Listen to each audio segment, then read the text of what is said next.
नमस्कार दोस्तों। पिछले कुछ सालों में हम लोगों ने एक फ्लैट मार्केट को देखा, एक बियर मार्केट को देखा और अब ऐसा प्रतीत हो रहा है कि बहुत ही जल्द एक बुल मार्केट आने वाला है। तो बुल मार्केट का इंतजार किसे नहीं होता है। इस वीडियो में हम लोग देखेंगे कि आने वाले बुल रन में कौन कौन से स्टॉक में एक बड़ी तेजी देखने को मिल सकती है। तो जिस सेक्टर में बुल रन आएगा, वाजिब सी बात है उसी सेक्टर के स्टॉक में एक बड़ी तेजी भी देखने को मिलेगी।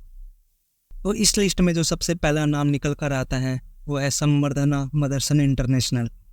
अब कुछ लोग सोच रहे होंगे ये कौन सा स्टॉक बता दिए।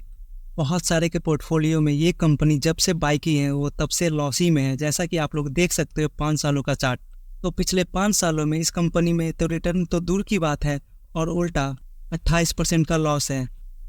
लेकिन एक मिनट रुको तो आप, मैं इस कंपनी की असली पोटेंशियल दिखाता हूँ। इसके लिए हम लोग देखते हैं कि ऐसी कौन सी कंपनी है जो मैक्स में सबसे ज़्यादा रिटर्न अपने इन्वेस्टर्स को ला कर दिया है। तो इस लिस्ट में नाम आता है बजाज फाइनेंस का। तो बजाज फाइनेंस ने अपने इन्वेस्टर्स को मैक्स 1,34,000% का रिटर्न ला कर दिया है। लेकिन वहीं पर मदरसन इंटरनेशनल की बात करें तो इस कंपनी ने मैक्स में अपने इन्वेस्टर्स को 1,14,000% का रिटर्न ला कर दिया है। और वो भी तब है जब स्टॉक टॉप लेवल से ऑलमोस्ट 50% तक टूटा हुआ है। लेकिन अगर इसे हम लोग बॉटम से टॉप लेवल तक कैलकुलेट करें तो आप लोग इसके रिटर्न को देखो तो इसके रिटर्न 2,11,000% का है। बजाज फाइनेंस अब जाकर 1,34,000% का रिटर्न ला कर दिया है। लेकिन मदरसन इंटरनेशनल 2018 में ही अपने इन्वेस्टर्स को 2,11,000% का रिटर्न ला कर दे दिया था। तो ये कोई हल्के में लेने वाली कंपनी नहीं है। 2018 के बाद सरकार की कुछ ऐसी डिसीजन थी जिसके बाद पूरे ऑटो सेक्टर में ही पिटाई हो रही थी। लेकिन अब धीरे धीरे ऑटो सेक्टर कम बैक कर रहा है। अगर इस कंपनी की कॉन्स की बात करें तो ये कंपनी एक इंटरनेशनल कंपनी है और इंटरनेशनल कंपनी होने की वजह से अगर किसी भी देश में जहां इसकी प्रेजेंस है वहां कुछ भी प्रॉब्लम होता है तो स्टॉक में पिटाई निश्चित है। तो इस कंपनी की ज़रूरत से ज़्यादा बड़ी साइज भी कभी कभी प्रॉब्लम क्रिएट कर देती है। और फिर चलते हैं अगली कंपनी की ओर, Motherson Sumi wiring India limited. इस कंपनी के ऊपर तो मैंने बहुत सारी वीडियोस बनाया है और ये कंपनी वो कंपनी है जो आने वाले टाइम में एक मल्टी बैगर बनने की क्षमता रखता है। अगर आप लोग इस कंपनी की डिटेल एनालिसिस देखना चाहते हो तो आप लोग हमारे प्लेलिस्ट में जाकर इस कंपनी का डिटेल वीडियो देख सकते हो।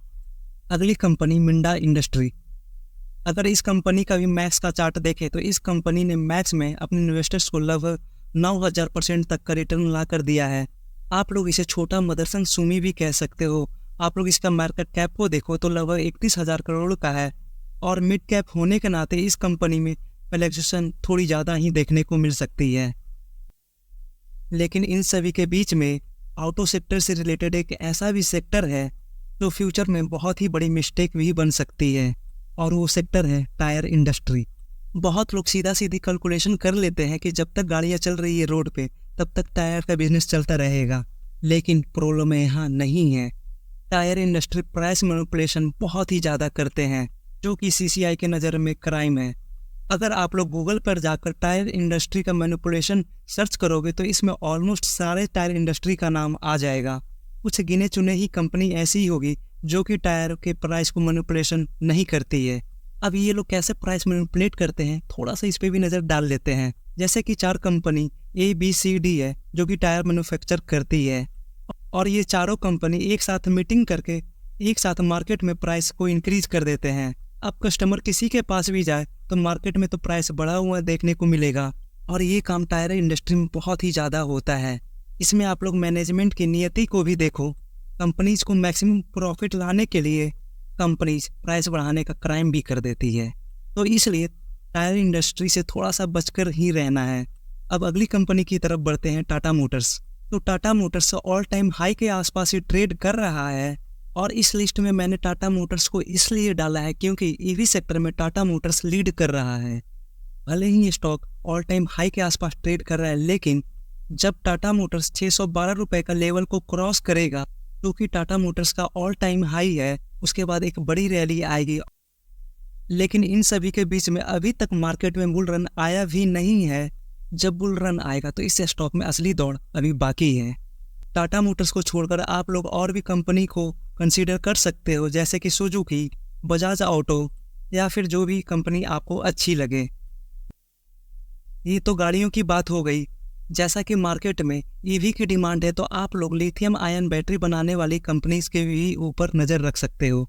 अब अगली company ICICI bank. Auto sector के बाद जिस सेक्टर में रैली आ सकती है वो सेक्टर है बैंकिंग सेक्टर। और बैंकिंग सेक्टर में जो सबसे ज़्यादा रिटर्न ला कर देने की पॉसिबिलिटी रखता है वो है ICICI बैंक।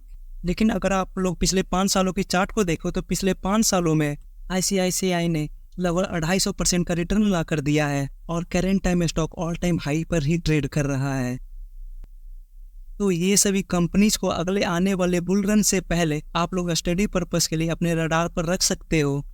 इस वीडियो में बताए हुए जितने भी स्टॉक्स हैं उन सभी स्टॉक्स पे बाइंग या फिर सेलिंग रिकमेंडेशन नहीं है। और इसी के साथ इस वीडियो को एंड करते हैं। Thank you for watching.